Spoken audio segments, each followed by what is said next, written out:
आकाशवाणी के भोपाल केंद्र से फ्रीक्वेंसी मॉड्यूलेशन 101.3 मेगाहर्ट्ज पर ये प्रसारण है आकाशवाणी के बालाघाट केंद्र का। सुबह के 7:20 हो चुके हैं श्रोताओं, और आपको है इंतजार नमस्कार बालाघाट का, जिसमें है आज विशेष कार्यक्रम रेडियो दिवस के अवसर पर, जिसे लेकर हाजिर है संध्या पंडित। तो लीजिए शुरुआत करते हैं कार्यक्रम नमस्कार बालाघाट की।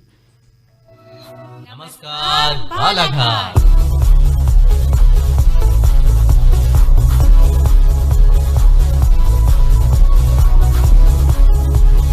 नमस्कार बालाघाट।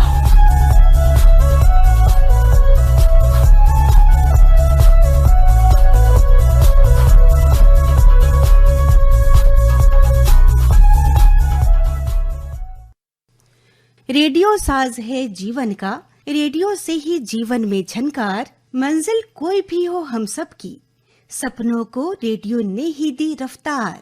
मनोरंजन और ज्ञान के गुलशन की रेडियो ही है पहली बहार। साथी है रेडियो बचपन का, बुढ़ापे तक का सच्चा प्यार। असीम बधाई और अनंत शुभकामनाओं के साथ आज के नमस्कार बालाघाट के इस विशेष अंक में आकाशवाणी बालाघाट की ओर से अपने टेक्निकल फ्रेंड्स प्रदीप कुमार बिसेन और मनोज कुमार जैन के साथ मैं हूं हाजिर संध्या पंडित। करती हूं आप सभी रेडियो की दुनिया के दोस्तों का हार्दिक अभिनंदन। स्वीकारें हमारी ओर से शुभ सुबह, शुभ दिवस, शुभ नमन, शुभ नमन। दोस्तों, रेडियो का विज्ञान से गहरा नाता है। क्या है इसके मापदंड, ये जानने के लिए आइए मिलें डॉक्टर शुभ्रता मिश्रा से, जो हैं गृह मंत्रालय के विज्ञान मौलिक पुस्तक लेखन के राष्ट्रपति पुरस्कार, मध्य प्रदेश युवा वैज्ञानिक पुरस्कार, आचार्य चाणक्य पुरस्कार, नारी गौरव सम्मान जैसे कई विशिष्ट पुरस्कारों से नवाजी गई वो शख्सियत जिन्हें हम अक्सर राष्ट्रीय पत्रिका कार्यक्रम विज्ञान भारती में सुनते हैं। हमसे हुई है इनकी बात। रेडियो को लेकर क्या है इनके जज्बात, आइए सुने इन्हीं से, यानी डॉक्टर शुभ्रता मिश्रा से।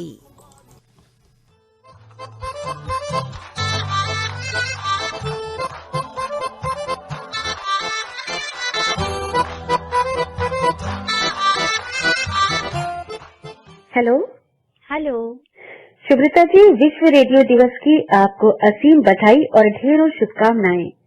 आपको भी संध्या जी बहुत बहुत शुभकामनाएं। चलिए, आज आपसे हमारी बात हो ही रही है इस कार्यक्रम में। जी जी। तो शुभ्रता जी, आपकी आवाज अक्सर हमारे श्रोता और हम देश के विभिन्न रेडियो स्टेशनों से विज्ञान से जुड़े कार्यक्रमों में सुनते हैं।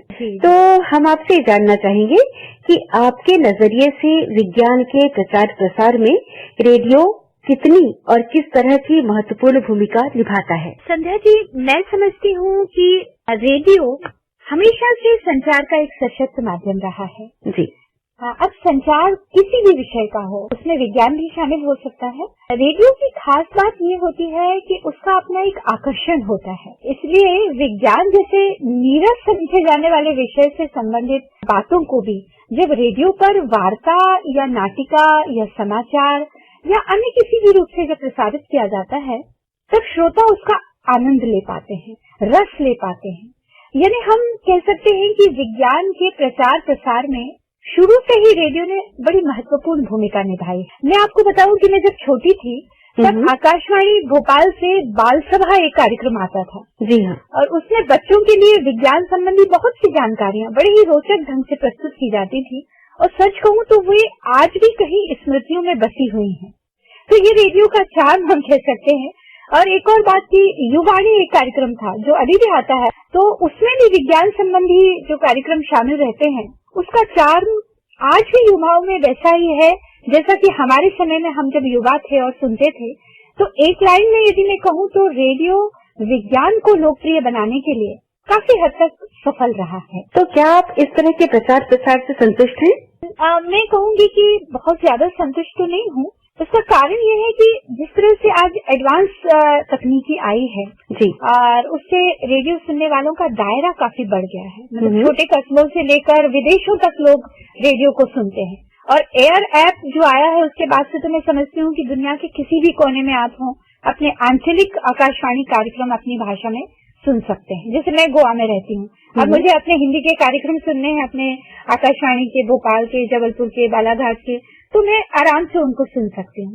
तो इस कारण से तकनीकी आने से ये सब जो दायरा है रेडियो का वो बढ़ा है।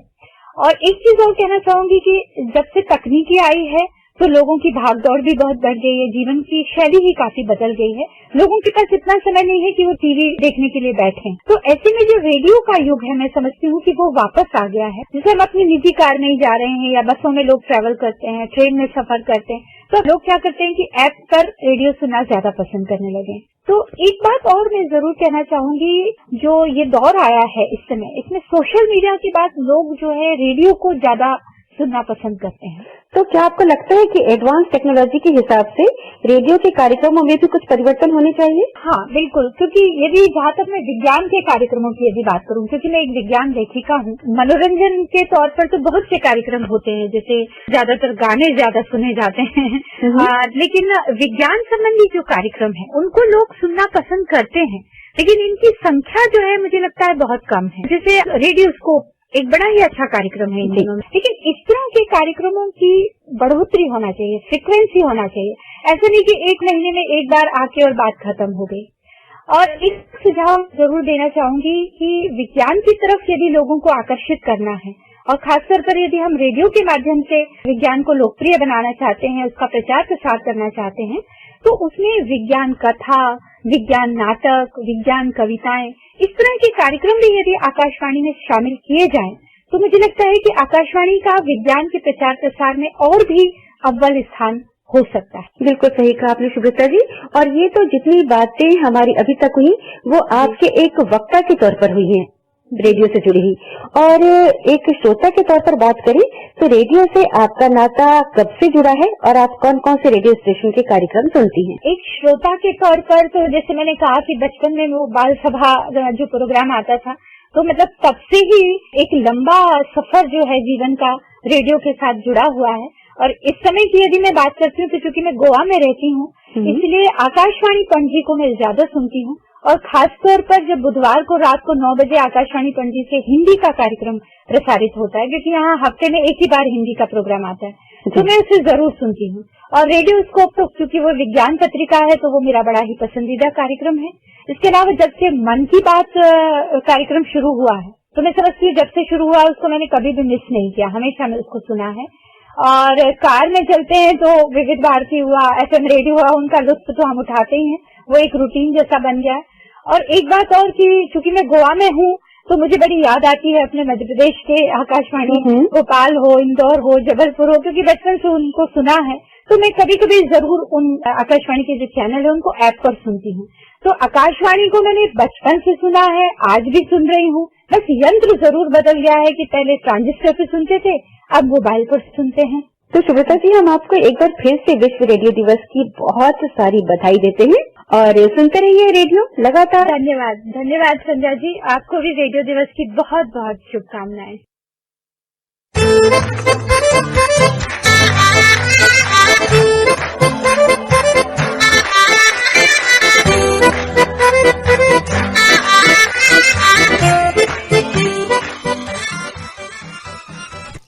ये थी युवा विज्ञान लेखिका डॉक्टर सुब्रता मिश्रा।